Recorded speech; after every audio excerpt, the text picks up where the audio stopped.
एक बार की बात है, एक परिवार में 4 बेटे थे। उनका पिता किसान था, खेती करता था और उनकी माँ घर पर रहती थी, अपने बच्चों की देखभाल करती थी। एक बार बहुत जोर का अकाल पड़ा, तो सब लोग भूख से मरने लगे। रात को सारे बच्चे सो जाते, पर उनके माता-पिता को बहुत टेंशन होती। पति अपनी पत्नी से बोला, अब तो जिंदगी बर्बाद हो गई है, अपने बच्चों को भूखा रहते देखा नहीं जाता। उसकी पत्नी बोली, यह तुम ठीक कह रहे हो, पर करें क्या? पति बोला, ऐसा करते हैं, कल मैं लकड़ी काटने जंगल जाऊंगा, तो मैं अपने चारों बच्चों को भी साथ ले जाऊंगा और वहीं पर छोड़ आऊंगा।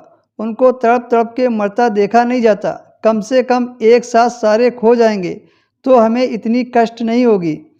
धीरे बोलो, कहीं वो सुन न ले। नहीं, वो चारों सो गए हैं, पर सबसे छोटा बेटा अपने पिता की सारी बातें सुन रहा था। अगली सुबह जब चारों बेटे सोकर उठे, तो उसकी माँ ने बुलाया कि तुम सब लोग अपने पिता के साथ जंगल जाओ और उनके काम में हाथ बटाओ। चारों बेटा पिता के साथ जंगल में लकड़ी लेने चले गए, पर सबसे छोटा बेटा पवन जब जंगल जा रहा था, तब वो अपने पैरों से निशान बनाता जा रहा था, ताकि उसे वापस आने में आसानी मिले। जंगल पहुंचने के बाद पिता ने अपने चारों बेटों से कहा, तुम लोग यहीं रुको, मैं अभी आ जाऊंगा।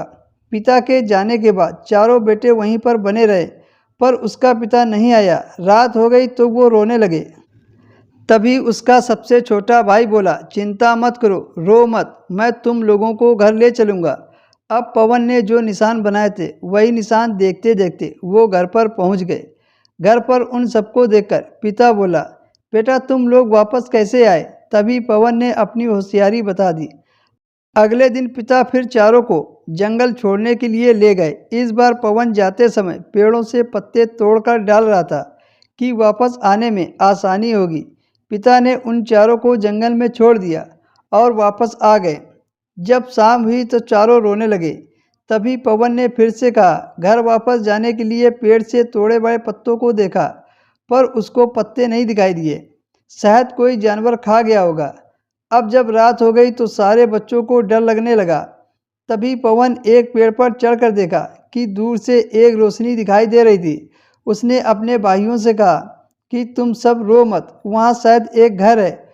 वो चारों उस रोशनी की तरफ चल दिए। वहाँ जाकर देखा तो एक छोटा सा घर था। पवन ने घर का दरवाज़ा खटखटाया तो एक औरत ने दरवाज़ा खोला और बोली, बच्चों तुम इतनी रात को यहाँ क्या कर रहे हो? पवन ने कहा, हम लोग रास्ता भटक गए हैं, आपका घर दिखा तो हम आपके घर पर आ गए। औरत बोली, ये आपने बहुत अच्छा किया, आओ अंदर आ जाओ। अंदर आकर पवन ने देखा तो उसे ऐसा लगा कि ये तो घर कोई राक्षस का है। उसने उस घर में काफ़ी सारे गहने देखे, जैसे कि हीरे जवाहरात मोती वगैरह। उस औरत ने पवन को और उनके सारे भाइयों को सुला दिया। रात को जब राक्षस आया तो बोला, आज तो इंसानों की मांस की खुशबू आ रही है। राक्षस की पत्नी बोली, हाँ आज 4 लड़के आए हैं, रास्ता भटक गए थे, आज तो तुम्हारा भोजन खुद चलकर आया है। तभी राक्षस बोला, नहीं आज मैं नहीं खाऊंगा, आज मेरा पेट भरा है, कल सुबह उन चारों को खा जाऊंगा। ये सारी बातें सबसे छोटा भाई पवन सुन लेता है और अपने भाइयों को जगाता है और सारी बातें बता देता है। वो चारों उस राक्षस के घर से सारे हीरे जवाहरात लेकर रात को ही चुपके से भाग जाते हैं। सुबह जब राक्षस और उसकी पत्नी जगती है तो देखती है वो चारों लड़के उसके घर से हीरे जवाहरात लेकर भाग गए हैं।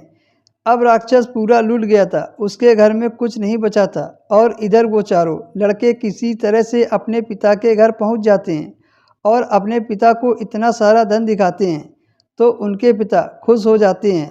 हीरे मोती जवाहरात की वजह से अब वो अमीर बन गए थे। अब उन्हें खाने पीने की कोई दिक्कत नहीं होती थी, हंसी खुशी अपना जीवन जीने लगते हैं।